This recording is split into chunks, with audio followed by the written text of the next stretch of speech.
وطن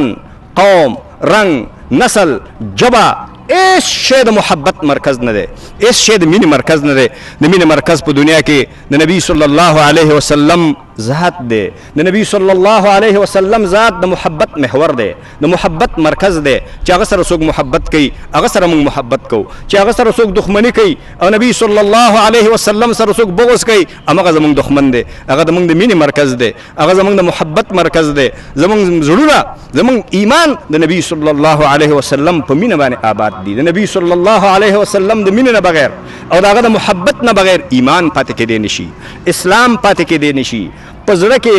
ذره بر ایمان پاتې کېدی نشي د صحابو د مینې نه بغیر ایمان په زړه کې نشي پاتې کېدی د ابوبکر مینه د عمر مینه د عثمان او علي مینه د عشره و مبشرو مینه او د ټولو صحابو مینه د امیر معاویه مینه د وحشي ابن حرب د وحشي مینه ادنا صحابي وحشي دی او لوی صحابي ابو بکر صدیق دی د دې ټولو سره مینه کول او د دې سره محبت کول او د صحابو په محبت باندې زړونه آبادول د صحابو دښمنان د اسلام دښمنان دي صحابو په چې څوک بد وي هغه د دین دښمنان دي صحابو په چې څوک بد وي هغه د اسلام دښمنان دي نبی صلی الله علیه وسلم فرمایلی الله فی اصحابی لا تتخذوهم من بعدی غرضا من احبهم فبحبی احبهم ومن ابغضهم فببغضی ابغضهم خبردار الله نه ویریږي زما د صحابو په باره کې الله نه ویریږي زما د صحابو په باره کې من احبهم فبحبی احبهم څوک چې صحابو سره مینه کوي د دې وجه نه مینه کوي چې د هغه مینه نبی صلی الله علیه وسلم سره ده ومن ابغضهم فببغضی ابغضهم او څوک چې زما صحابو سره دښمني کوي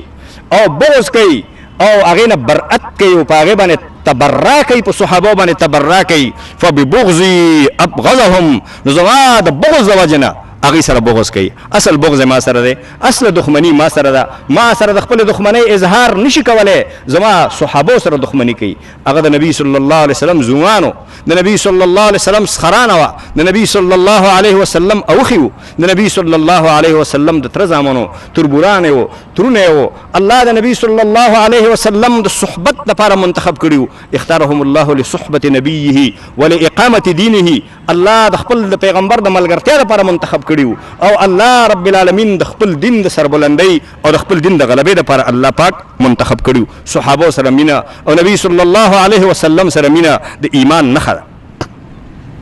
ورته به ووایي لا دریت ولا تلیت نه خپله پوهېدې نه د چا نه څه اورېدلي وو ویضرب بمطارق من حدید ضربة فیصیح صیحه او بیا د اوسپنې قمچینې ورته ونیسي د اوسپنې کوتکونه ورته ونیسي او په کوتکونو باندې وهي او دی چغې وهي یسمعها من یلیه ټول شیان چې دته نږدې دي ټولې اوري غیر الثقلین انسانان او پیریان یې نه اوري که انسانانو پیریانو د هغه چغې واورېدې بیا خو امتحان خبره ختمه شوه بیا خو په غیبو باندې د ایمان خبره ختمه شوه بیا خو خبره ښکاره شوه چونکې ایمان د غیبو مسله ده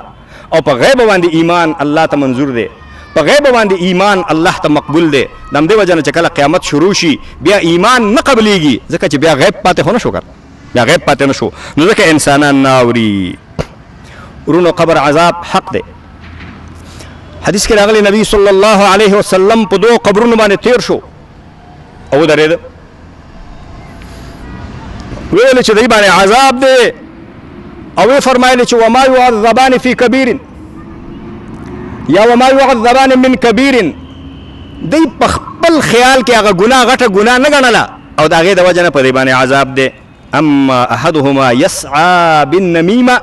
دا یو چغلخور و چغلي به کوله دوه کسان به جنګول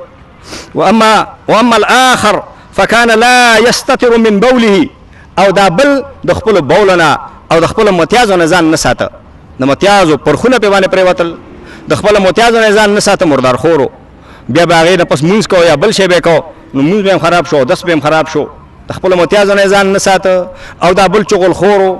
او دا دواړه ګناهونه د دې په خیال باندې څه غټ ګناهونه نه وو او د دې په وجه باندې الله دوی ته عذاب ورکوي بیا نبي صلی الله علیه وسلم دوه لختې واغستې یو یې د یو په قبر وکرله بل یې د بل په قبر کېښوده او ویې فرمایلې کیدای شي شاید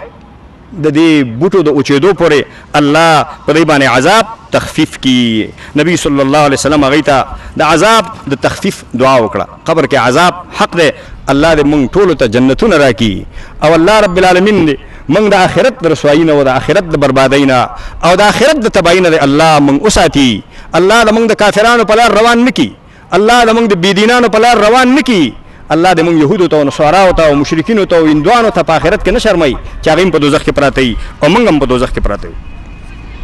قرآن عظیم الشان کوم آیاتونه چې تلاوت شو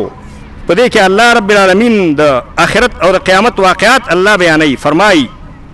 اعوذ بالله من الشیطان الرجیم ولقد خلقنا الانسان ونعلم ما توسوس به نفسه ونحن اقرب الیه من حبل الورید. انسان یقینا موږ پیدا کړی دی او د ده په زړه کې چې څه تېرېږي په هغې باندې موږ پوهېږو او د ده د شارک نه موږ ده ته نږدې یو، موږ د شارک نه هم نږدې یو، د ده د زړه په وسوسو هم پوهېږو. خو د هغې سره سره ما ده باندې دوه ملایک مقرر کړي. اذ یتلقى المتلقیان عن الیمین وعن الشمال قعید. دو ملائک میں په دوانه مقرر کړي، یو ښي طرف ته ناست دی یو چپ طرف ته ناست دی. ما یلفظ من قول الا لديه رقیب عتید. چې د ده د خولې نه خبره وځي یا دا کم کار کوي هغه ورته ازرباش ناست دي او هغه لیکي ځان سره. وجاءت سکرة الموت بالحق. او د مرګ سختۍ او تکلیفونه اے انسانانو د حق سره راغلي، هغې سره حق څرګندېږي. بیا حق باندې چې کومه پرده پرته ده هغه لرې شي. ذلک ما کنت منه تحید. دا هغه شی دی بیا ملک ورته وایي انسان ته ته دې نه ته تښتېدې، تا آخرت نه منه، تا قیامت نه منه، تا الله نه منه، تا د الله عذابونه نه منه، څنګه راغې که رانغې، مرګ درته راغې که رانغې. ونفخ فی الصور. او چې دا ټول خلک مړه شي بیا به شپېلۍ کې آواز وشي ذلک یوم الوعید. دغه ورځ ده چې د هغې نه الله تاسو مخکې نه یرولي وي او خلک به د قبرونو نه شپېلۍ سره پاسېږي. وجاءت كل نفس معها سائق وشهید. چې کله انسان د قبر نه پاسېږي دو ملایک کلک نیسي. هغه دو ملایک چې دنیا کې د باندې مقرر و چې دی د قبر نه کله پاسېږي هغه دواړه ملایک کلک ونیسي او ورته وایي لقد كنت في غفلة من هذا. ته خو د دې نه خبر وې که نه، تا خو دا نه منه که نه،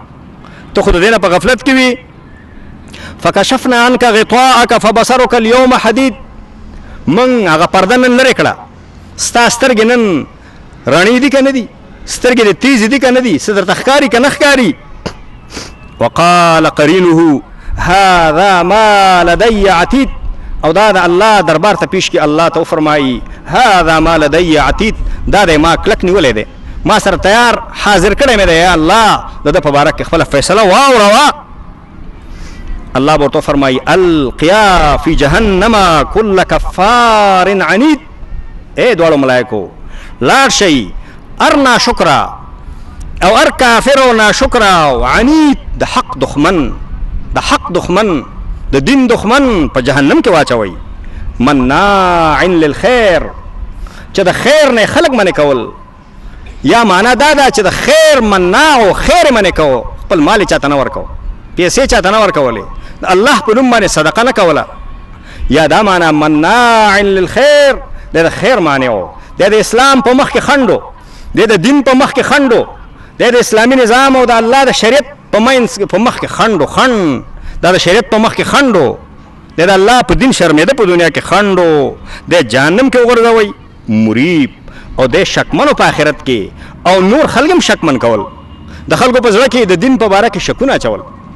د خلکو په زړه کې د آخرت په باره کې، د دین په باره کې، د قیامت په باره کې، د الله د شریعت او د الله د نظام او د حق په باره کې د خلکو په زړه کې شکونه اچول. داسې خلک شته که نه؟ جهنم کې واچوئ. الذي جعل مع الله الها آخر. دا خو هغه دی چې د شرک کړی د الله سره بل خدای نیولی، د خدای نه دونه نه وېرېده چې دا بل خپل خدای رب نه وېرېده، د بل خدای نیولی او د بل چا قانون یې منه، د بل چا شریعت منه، د ده شریعت او د ده قانون د واشنګټن نه راته یا د ماسکو نه راته، د الله نه بغیر بل خدای نیولی، د بل چا عبادت کو، د بل چا قانون منه، د بل چا شریعت او لاره باندې روان شوی. فالقیاه فی العذاب الشدید.